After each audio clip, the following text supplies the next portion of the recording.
Sun டிவில ஒளிபரப்பாயிட்டு வர top குக்கு டூப்பு குக்கு நிகழ்ச்சி வெற்றிகரமா போயிட்டு இருக்கு. இந்த நிகழ்ச்சியுடைய செகண்ட் சீசனுடைய வெற்றியாளர்கள் பற்றிய தகவல் இப்ப வெளியாகிருக்கு.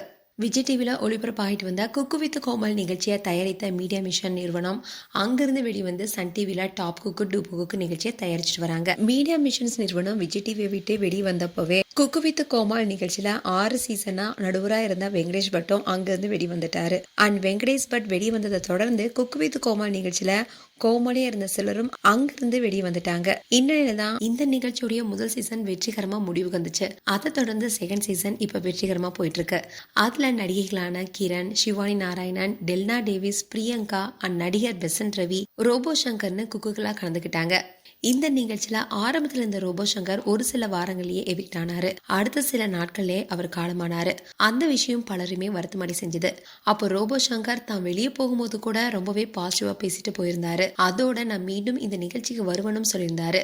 இப்படி இந்த நிகழ்ச்சியில இருந்த ஒவ்வொரு வாரா வெளியேற ஃபைனல் ஸ்டேஜும் வந்திருக்கு. இன்னும் இந்த நிகழ்ச்சியோடைய லாஸ்ட் எபிசோடுக்கான ஷூட்டிங் சில நாட்களுக்கு முன்னாடி தான் முடிஞ்சிருக்கு.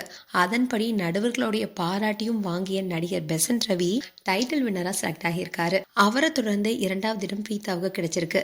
ஏற்கனவே நடிகர் ரவி திரைப்படங்கள் நடிச்சிட்டு இருந்தாலும் சென்னையில ஒரு ஹோட்டலையும் நடத்திட்டு வராரு. அவரு இந்த நிகழ்ச்சியில ஒவ்வொரு வாரமும் தன்னுடைய ஸ்பெஷலான சாப்பாட்டை செஞ்சு காட்டி அனைவருமே வீக்க வச்சுட்டு வந்தாரு. இப்போ அவர் ஃபைனல்ல அசத்தியதா தெரியுது. இந்த எபிசோடு தான் இந்த வீக் ஒளிபரப்பாக இருக்கு. மேலும் டாப் குக்கு டூப் குக்கு குறித்து உங்களுடைய கருத்துக்களை கமெண்ட் செக்ஷன் சொல்லுங்க. இது போன்ற வீடியோஸை பார்க்க நியூஸ் தமிழ் கிட்ஸ் சப்ஸ்கிரைப் பண்ணுங்க. மறக்காம நோட்டிபிகேஷன் பட்டனை கிளிக் பண்ணுங்க.